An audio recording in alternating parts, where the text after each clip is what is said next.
sisi. Si ndio tumesoma ile andiko, tumeona ya kwamba wokovu ambao unazungumzia kuokolewa kutoka kwenye asili ya dhambi, kutoka kwenye laana ya dhambi na matokeo ya dhambi, lakini wokovu huo unakuleta wewe kwenye kuishi kwa ajili ya makusudi ya nani? Ya Mungu na sio ya kwako. Maana yake moja, tunaokolewa kutoka dhambini na matokeo ya dhambi, lakini pili, tunaokolewa kutoka kutembea kwenye ubinafsi wetu. Tuko pamoja? Dhumuni la wokovu ni kwamba wewe usitembee tena katika mwenendo ambao ulikuwa unatembea wewe mwanzo huko zamani. Yaani wewe kujiongoza wewe mwenyewe. Yaani ukiokolewa na Kristo, maana yake ya kwamba sasa Yesu Kristo ndiye atakaye kuongoza.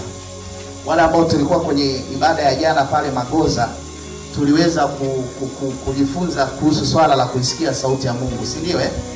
Kwenye lile somo ukilifuatilia utagundua jinsi lilivyokuwa manufaa sana na yenye nguvu na ushindi, yenye uhai, mtu ambaye anafanya sauti ya Mungu kuwa ndio mwongozo wake, ndio njia yake. Kwa hiyo sasa tunaona kwamba tumeokolewa sisi kutoka kuishi katika maisha ya ubinafsi wetu sisi.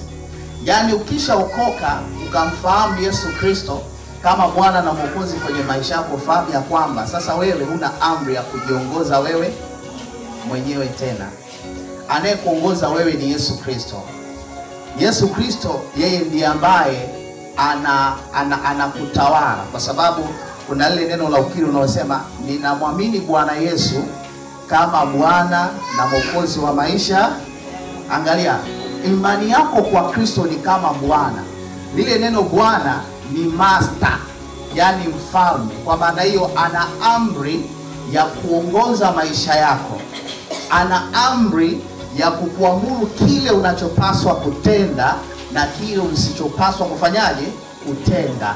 Ana amri ya kukutawala wewe kuishi na kutembea. Kwa nini? Kwa sheria yake. Lile neno unalosema namwamini Yesu Kristo kama Bwana. Unaelewa vizuri? Kama Bwana. Maana yake vizuri? Kama Bwana. Maana yake neno Bwana master, mfalme.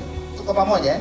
Kwa maana hiyo basi Yesu ametuokoa, Mungu ametuokoa na kutuita kwa ajili ya makusudi yake.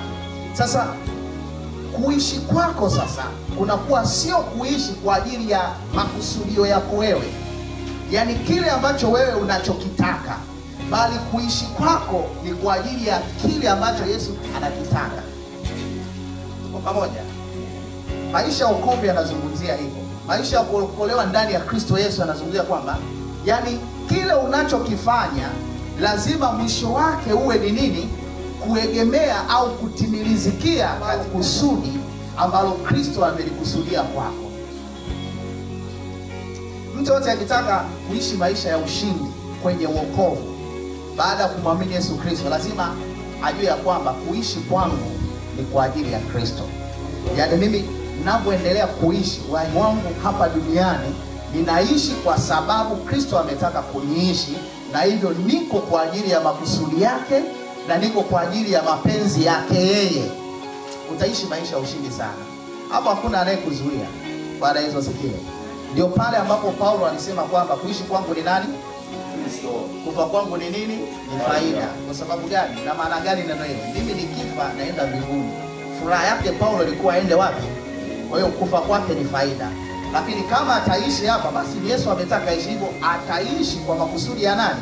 Ya Yesu. Na ataishi akitekeleza yale yote ambayo ni makusudi ya Yesu Kristo. Bwana Yesu asifiwe.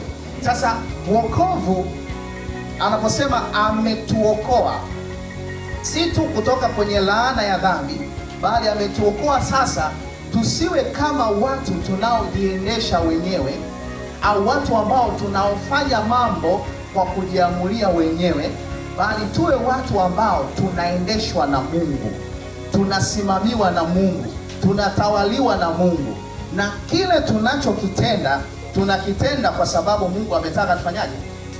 Ametaka kutenda. Haya, Jambo la tatu ambalo linazungumzia kwenye andiko hili la Timotheo wa pili 1 mstari wa 9 ni kwamba neema ya kutimiza makusudi yake, hii neema ambayo tumepewa ya kufanya makusudi yote ya Yesu Kristo, hii neema tumepewa tangu milele iliyopita na milele ijayo.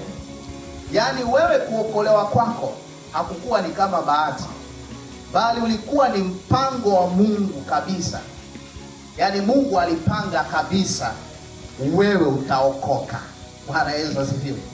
Ndipo katika anasema kwamba Mungu alituchagua sisi tangu asili, kabla ya kuwekwa misingi ya ulimwengu. Mungu alijua Matthew ataokoka na Matthew atanitumikia, ataifanya kazi ya injili. Bwana Yesu asifiwe. Kwa hiyo wokovu huu ambao wewe umeupokea na umejikuta unaishi ndani ya Kristo katika wokovu huu, sio jambo la kubahatisha, bali wewe umechaguliwa. Ni miongoni mwa watu ambao Mungu alikusudia kabla dunia haijaumbwa ya